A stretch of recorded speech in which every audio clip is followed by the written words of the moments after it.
नाज़रीन अस्सलाम वालेकुम। सियासत टीवी में आप सबका इस्तकबाल है। मैं हूं वाजिद खान और आप देख रहे हैं आलमी खबरनामा।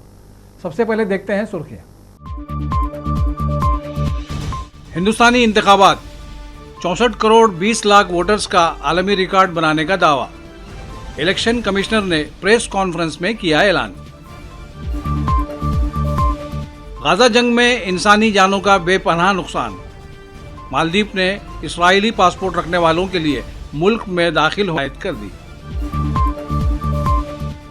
अमेरिकी सदर जो बाइडेन को फिलिस्तीनी हामियों के शर्म करो के नारों का सामना। गाजा जंग में कमसिन बच्चों की हलाकतों पर दुनिया में एहतजाज। मेक्सिको की तारीख में पहली खातून सदर मुंतखब हो गई। अवाम ने हिमायत में परचम लहराए और गाने पर डांस किया। मुझे जेल भेजना एक ब्रेकिंग पॉइंट साबित हो सकता है, ट्रंप का रिमार्क। कहा, मेरी कैद अवाम नहीं करेगी कबूल। और ईरान के साबिक सदर महमूद अहमदीनेजाद का सदारती इंतखाब में हिस्सा लेने का ऐलान। सुर्खियां आपने मुलाहिजा की और अब पेश है खबरों की तफसील। इलेक्शन कमीशन ऑफ इंडिया ने इंतखाबात के दौरान 64 करोड़ 20 लाख वोटर्स का आलमी रिकॉर्ड बनाने का दावा किया है। नई दिल्ली में प्रेस कॉन्फ्रेंस के दौरान chief election commissioner Rajeev Kumar ने बताया कि 6 हफ्तों पर मुश्तमिल इंतखाबात में 64 करोड़ 20 लाख शहरियों ने वोट डाले। राजीव कुमार ने मजीद कहा कि हमने 64 करोड़ 20 लाख वोटर्स का आलमी रिकॉर्ड बना लिया है। ये हम सब के लिए एक तारीखी लम्हा है। तो फिर हमें पकड़ के नीचे लाना पड़ता है। अब या तो वो उड़ गया ऊपर, जैसे पहले प्रगति मैदान में फेयर लगता था तो गुब्बारा ऊपर उड़ जाता था, उसमें लिखा होता वो दिख रहा है सबको। अब या तो उसे शूट करें या नीचे लाएं, तो फिर उसे शूट करने में देर लगी। हमारी बात देर करने की सुनते भी कम है, पहले उड़ता ज़्यादा तेजी से, नीचे देर से आता है। वो उड़ा, फिर लगा, बताया कि भाई हर ARO की काउंटर टेबल पे, हेड टेबल पे एजेंट अलाउड है। फिर एक माहौल बनाया गया कि देखिए ये मतलब कैसे हो सकता है ऐसा कि लार्ज नंबर में ROs को इन्फ्लुएंस कर दिया गया है। कैसे हो सकता है देश में? वो जो मैंने जिनकी फोटोज दिखाई थी आपको, जो काम कर रहे हैं पिछले 3-3 महीने से गर्मी में, कोई पूरी कंट्री के 800, 900, 700, 600, 500 लोगों को इन्फ्लुएंस कर सकता है? कर सकता है तो बताइए किसने किया, हम उसको सजा देंगे। हम उसको सजा देंगे, उसे बताना चाहिए कि किसने किया। काउंटिंग से पहले बताना चाहिए किसने किया, ताकि उन सब डिस्ट्रिक्ट मजिस्ट्रेट्स को या जिसने किया उसको हम सजा दे सकें। ऐसा नहीं हो सकता कि आप कोई अफवाह फैला दें और एक सबको शक के दायरे में ले आए। ऐसा नहीं हो सकता। काउंटिंग बिल्कुल नेक्स्ट। फिर कल मल्टी पार्टी डेलीगेशन में हमसे कुछ डिमांड की गई थी, हम सबको माने। उनका कहना था कि लिखित में कि CCTV मॉनिटर्ड मूवमेंट होना चाहिए कंट्रोल यूनिट्स का। डन, होगा, होता ही है। जाली लगी होती है, उसके बीच में से निकलती जाती है, होगा। Verification of current date and time display होना चाहिए, मैंने पहली स्लाइड में दिखाया, वो तो हमारी इंस्ट्रक्शन में लिखा है, होगा, मान लिया। स्टार्ट एंड एंड टाइम दिखाया जाना चाहिए, दिखाया जाएगा, जरूर दिखाया जाएगा, वो दिखाया जाना भी है, हमने मान लिया। मशीन के टैग्स को, ये कल की डिमांड्स हैं, तो स्लिप्स एंड टैग्स को वेरीफाई किया जाना चाहिए, जरूर किया जाना चाहिए। CU आने के बाद उसकी चेकिंग होनी चाहिए, स्टाफ को करनी चाहिए, काउंटिंग स्टाफ को। Instructions to counting staff to show the counting agents date of poll, name, party candidate, किसको कितने वोट मिले, जरूर दिखाया जाना चाहिए। काउंटिंग ऑफिशियल्स को रिकॉर्ड करने का मौका दिया जाना चाहिए कि मशीन उससे पहले नेक्स्ट रूम में जाए, जरूर किया जाना चाहिए। एवरी राउंड का रिजल्ट वहां डिस्प्ले करना चाहिए हर ARO को हॉल में। 70 साल से एक प्रोसेस चला आ रहा है, robust process, in under the eyes of lakhs and lakhs of persons drawn from different places। ऐसी कोई भी, हमने सबको निर्देश दिए हैं कि सारे AROs सबको VC करके हमने निर्देश दिए हैं, बहुत स्पष्ट, जैसे मैंने पहली बार भी बताया था। एंड निर्देश का मतलब, हमारे निर्देश का मतलब कोई मजाक नहीं है। आपने रिजल्ट देखा, वायलेंस नहीं हुई, सीजर्स हुए, रिपोल्स नहीं हुए। मैंने पहली बार 16 मार्च को ये बात बताई थी अप फ्रंट कि हम ऐसा करने का प्रयास कर रहे हैं, हमने सबको इंस्ट्रक्शंस दिए हैं। टुडे आई एम टेलिंग ऐसा हुआ, इसलिए आज फिर बता रहा हूं, सबको सख्त हिदायत दी गई है कि सारा काम। मालदीव ने गाजा पर जंग की वजह से इस्राइली पासपोर्ट रखने वालों पर अपने मुल्क में दाखिल होने पर पाबंदी आयद कर दी है। मुस्लिम अक्सरियती मुल्क मालदीव की हुकूमत ने इसराइल की जानिब से गाजा में मासूम शहरियों की जाने वाले मजालिम के बायस इसराइली पासपोर्ट पर पाबंदी आयद कर दी है। पेश है ये खास रिपोर्ट। मालदीव ने गजा पर जंग की वजह से इसराइली पासपोर्ट रखने वालों पर अपने मुल्क में दाखिल होने पर पाबंदी लगा दी। मुस्लिम अक्सरियती मुल्क मालदीव की हुकूमत ने इसराइल की जानिब से गजा में मासूम शहरियों पर किए जाने वाले जुल्म के बायस इसराइली पासपोर्ट पर पाबंदी लगा दी। मालदीव के सदारती ऑफिस से जारी होने वाले बयान में बताया गया है, मालदीव के सदर मोहम्मद मोइजू ने इसराइली पासपोर्ट पर पाबंदी आयद करने का फैसला किया है। ताहम ये वजाहत नहीं की गई है कि नया कानून कब से नाफिज होगा। सदर मोहम्मद मोइजू ने मालदीव की फ़लस्तीन के साथ इजहार एकजहती के नाम से एक कौमी फंड रेजिंग मुहिम चलाने का भी ऐलान किया। गुज़िश्ता साल तकरीबन 11,000 इसराइली शहरियों ने मालदीव का दौरा किया था, जो इस बरस में जुमला सयाहों की आमद का 0.6% बनता है। सरकारी आदादोशुमार से जाहिर होता है कि मालदीव का दौरा करने वाले इसराइलियों की तादाद इस साल के पहले 4 महीनों में कम होकर 528 रह गई है, जो कि गुज़िश्ता साल की इसी मुद्दत के मुकाबले में 88% कम है।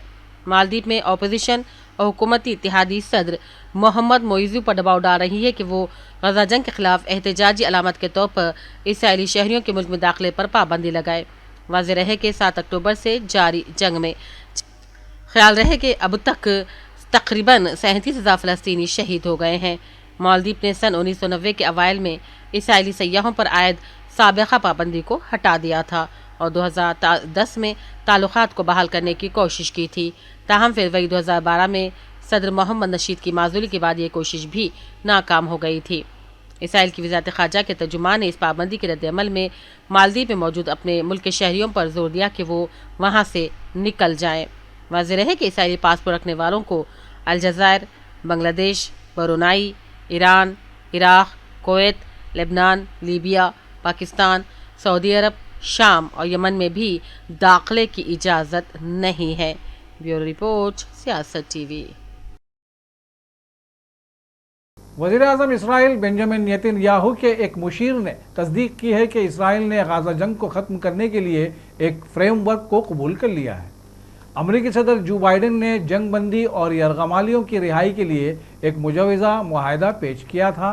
ताहम इसराइली वज़ीर-ए-आज़म के मुशीर ने इस मुआहदे को नाक़िस करार दिया है और कहा है कि इस पर मज़ीद काम करने की ज़रूरत है। अमरीकी सदर जो बाइडेन को फ़लस्तीनी हामियों के शर्म करो के नारों का सामना करना पड़ा। रियासत डेलावेयर में सदर जो बाइडेन को गिरजाघर से बाहर आता देखकर फ़लस्तीन के हामियों ने नारे लगाए। जो बाइडेन ने सहाफ़ियों का गाज़ा जंगबंदी से मुताल्लिक सवाल भी नज़रअंदाज कर दिया और अमरीकी सदर हाथ हिलाकर गाड़ी में बैठकर चले गए। बढ़ते हुए मुजरिमाना वाक़यात और सिनफी बुनियादों पर तशद्दुद से दो चार मुल्क मैक्सिको की तारीख में क्लाडिया शेनबाम पहली खातून सदर मुंतखब हो गई। हुक्मरान जमात की उम्मीदवार के मुंतखब होने पर मैक्सिको शहर के मेन स्क्वायर पर हुजूम ने हिमायत में परचम लहराए और गाने पर डांस किया। सदर मुंतखब होने के बाद तकरीर करते हुए क्लाडिया शेनबाम ने कहा कि मैं उन तमाम लाखों ख़वातीन और मर्दों का शुक्रिया अदा करना चाहती हूँ जिन्होंने इस तारीख़ी दिन हमें वोट डालने का फ़ैसला किया। मैक्सिको शहर के 61 साला साबिक़ मेयर ने अज़्म ज़ाहिर किया कि मैं आपको मायूस नहीं करूँगी। उन्होंने अपने मुकाबिल इंतखाब में हिस्सा लेने वाली ज़ुरचल गाल्वेज़ का शुक्रिया अदा किया जिन्होंने शिकस्त तस्लीम कर ली। वज़ीर-ए-आज़म पाकिस्तान शहबाज शरीफ के 5 रोज़ा दौरे चीन में मईशत के एजेंडे में सरफ़हरिस्त होने की तवक्को है, लेकिन इस दौरे के नताइज से बजट की तैयारियों पर कोई ज़्यादा असर पड़ने का इम्कान नहीं। चीनी वज़ारत ख़ारजा की तर्जुमान माओनिंग ने तस्दीक की कि शहबाज शरीफ के शुरू होने वाले दौरे में सदर जी जिनपिंग और वज़ीर आज़म ली कियांग के साथ बातचीत भी शामिल है। पाकिस्तान के वज़ीर आज़म शहबाज शरीफ चीन के इक़्तिसादी मरकज़ ग्वांगडोंग और शुमाल मगरबी सूबे शानजी का भी दौरा करेंगे। चीन के वज़ीर दिफा ने खबरदार किया है कि बीजिंग किसी भी मुल्क या ताकत को एशिया पैसिफिक में जंग या अफरा तफरी फैलाने की इजाज़त नहीं देगा। जनूबी बहर चीन पर बीजिंग के तहम्मुल और ख़ित्ते में बैलिस्टिक मिसाइलों की तैनाती थी कुछ हदूद हैं। शंग्रीला डायलॉग के दौरान अपनी तकरीर में चीनी वज़ीर दिफा डोंग जोन ने कहा, चीन ने हुकूक़ की खिलाफ वर्जियों और इश्तियाल अंगेज़ी के मामले पर काफ़ी तहम्मुल का मुजाहरा किया है, लेकिन इसकी भी कुछ हदें होती हैं। साबिक़ अमेरिकी सदर डोनाल्ड ट्रंप ने खबरदार किया है कि उन्हें जेल भेजना उनके हामियों के लिए एक ब्रेकिंग पॉइंट साबित हो सकता है। ये ऐसे रिमार्क्स हैं जो 5 नवंबर को होने वाले अमेरिकी सदारती इंतखाबात के दौरान सियासी तशद्दुद के खदशात को हवा दे सकते हैं। साबिक़ सदर और मौजूदा रिपब्लिकन ने कहा कि वह गुज़िश्ता हफ्ते न्यूयॉर्क की एक ज्यूरी की तरफ से तारीख़ी सज़ा सुनाए जाने के बाद घर में या जेल में कैद होना कबूल कर लेंगे, लेकिन ये अवाम के लिए कबूल करना मुश्किल होगा। शुमाली कोरिया ने कहा है कि वह जनूबी कोरिया में कूड़े करकट वाले गुब्बारे भेजना बंद कर देगा। शुमाली कोरिया ने दावा किया है कि इसकी मुहिम ने जनूबी कोरिया के शहरियों को इस चीज़ का काफ़ी तजुर्बा दिया कि वो कितना नाखुशगवार महसूस कर रहे हैं। शुमाली कोरिया का यह ऐलान जनूबी कोरिया के उस बयान के बाद सामने आया है कि वह शुमाली कोरिया को जल्द इसकी सरगर्मियों का सख्त जवाबी रद्द अमल देगा। ईरान के साबिक़ सदर महमूद अहमदीनेजाद ने 28 जून को मुल्क में होने वाले सदारती इंतखाबात में हिस्सा लेने का ऐलान कर दिया है। गुज़िश्ता माह ईरान में हेलीकॉप्टर हादसे के बायस सदर इब्राहिम रईसी की वफ़ात के बाद मुल्क में दोबारा इंतखाबात का इनेकाद किया जा रहा है। साबिक़ सदर अहमदीनेजाद की इंतखाबात में रजिस्ट्रेशन ईरान के सुप्रीम लीडर 85 साला आयतुल्लाह अली ख़ामेनी पर दबाव बढ़ाएगी। महमूद अहमदीनेजाद की 2021 के इंतखाबात में हिस्सा लेने की कोशिश को रोक दिया गया था। और आखिर में सुर्खियों पर एक और नज़र। हिंदुस्तानी इंतखाबात 64 करोड़ 20 लाख वोटर्स का आलमी रिकॉर्ड बनाने का दावा। इलेक्शन कमिश्नर ने प्रेस कॉन्फ्रेंस में किया ऐलान। गाजा जंग में इंसानी जानों का बेपनाह नुकसान। मालदीव ने इस्राएली पासपोर्ट रखने वालों के लिए मुल्क में दाखिल हिदायत कर दी। अमेरिकी सदर जो बाइडेन को फ़लस्तीनी हामियों के शर्म करो के नारों का सामना। गाजा जंग में कमसिन बच्चों की हलाकतों पर दुनिया में एहतजाज। मेक्सिको की तारीख में पहली खातून सदर मुंतखब हो गई।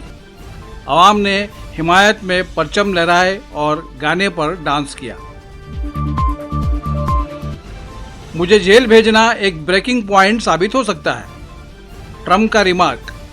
कहा, मेरी कैद अवाम नहीं करेगी कबूल। और ईरान के साबिक़ सदर महमूद अहमदीनेजाद का सदारती इंतखाब में हिस्सा लेने का ऐलान। इसी के साथ आलमी खबरनामा यहीं अपने इख्तिताम को पहुंचता है। सियासत की पूरी टीम के साथ वाजिद खान को दीजिए इजाज़त। अल्लाह हाफिज़।